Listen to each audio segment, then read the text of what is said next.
Welcome everyone to History Gone Wilder, part of Half History Will Travel. I'm your host, the Wilder historian, Dr. Lucas Wilder, and last time I covered the battle for Oak Ridge, and now I'm going to wrap up the first day of the Battle of Gettysburg with the fight on Barlows Knoll and the Brickyard Fight. If you like what I do, please consider subscribing to the channel if you haven't done so already, join the Patreon page, and purchase something from one of my online stores. Every little bit helps. Thank you.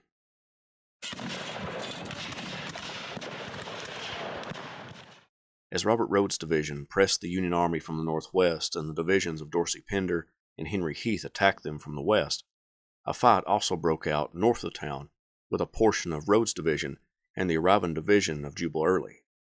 Since Major General John Reynolds had been killed earlier in the day, Major General Oliver Otis Howard, the 11th Corps commander, now took command of all Union forces on the field. He sent the division of Francis Barlow and Schinovsky's brigade north of town to secure the Union line defending Oak Ridge. They were placed just north of town, and in front of them sat a Confederate skirmish line atop a knoll, soon to be known as Barlows Knoll. Behind the skirmish line was the brigade of Brigadier General George P. Doles. Barlow saw the knoll as pivotal and ordered a heavy skirmish line to be thrown out in front of his brigades. Then, with von Gilsa's brigade providing support, they pressed on to the knoll and easily seized it from the Confederate occupiers.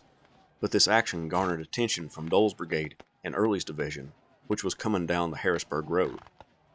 When Barlow saw the brigades of John B. Gordon and Harry Hayes, along with their artillery, he called for 4 guns to be brought up to the front to combat the rebel artillery that could easily cause destruction in the Union ranks. The 25th Ohio was then called on to support the artillery, but the vision of thousands of Gray troops streaming down the road in front of him and Dole's brigade preparing for an assault from the northwest convinced Barlow to move the rest of Ames' brigade to the knoll.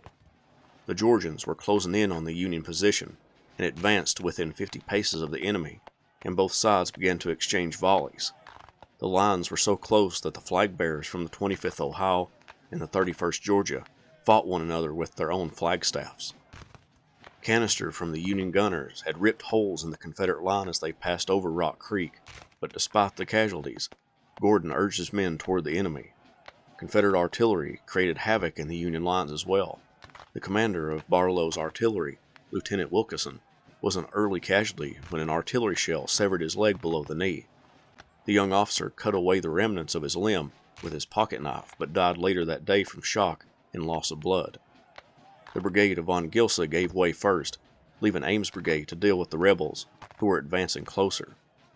Ames ordered the 75th Ohio to fix bayonets and charge the approaching rebels, but instead, they simply advanced, and because they could easily get overwhelmed by the sheer numbers of the enemy, they halted and fired into them. As the Georgians swarmed over the knoll, the 17th Connecticut launched a bayonet charge, but it did little to stymie the rebel onslaught. The pressure was too great for the Union soldiers, and they began to fall back in great haste. General Barlow would be horribly wounded, left for dead, and captured by Confederate forces. The rebels captured the knoll, but were not content with just holding that feature. They were pressing onward toward the town. Schinovsky's brigade moved across the Carlisle Road. The 21st Georgia saw their movement and detached itself from the rest of the brigade to engage the Union forces, not knowing exactly how large the Union force was. Quickly, the Georgians realized they were in over their heads. They fired one volley and then pulled back a little ways to wait for the enemy to approach them.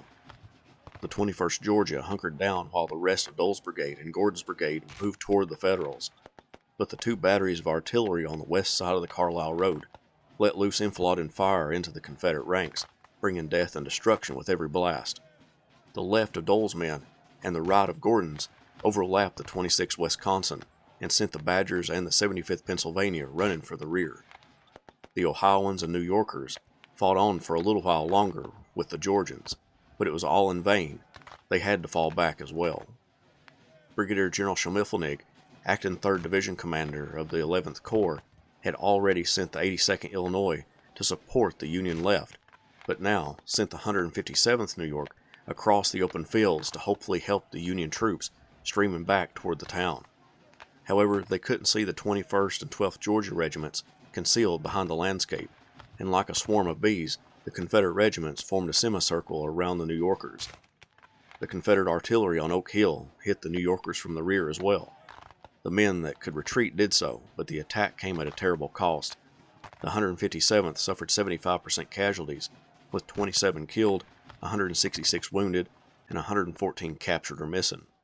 Around this same time, Rodes' division and Pender's division broke through the Union lines, and blue troops began streaming through the town. Early had Gordon's men take a rest, but advanced Hayes and Avery's brigades toward the town. Colonel Charles Coster's brigade was sent to hold off the approaching rebels, and they took up a position in a brickyard. As soon as Avery and Hayes came into view, the Union soldiers began firing their rifled muskets into the gray lines, but the numerical superiority of Early's two brigades engulfed the blue line. On the right, the 134th New York received enfilade and fire from the 57th North Carolina, and they became the first regiment to fall back. Next, the Louisianians under Hayes outflanked the Pennsylvanians on the left, which forced Coster to order them to retreat. The 154th New York in the center did not hear the order and held out a little longer until the rebels charged into their midst and took a great many prisoner. With the defeat of the 11th Corps north of town, the Confederate victory on July 1st was sealed. The Federal troops retreated to a series of hills to the south of town and began fortifying those positions. During the evening and the night, brigade after brigade, regiment after regiment from each respective army made their way to the battlefield. Confederate General Robert E. Lee and Union General George Meade began to draw up their battle plans for the next day.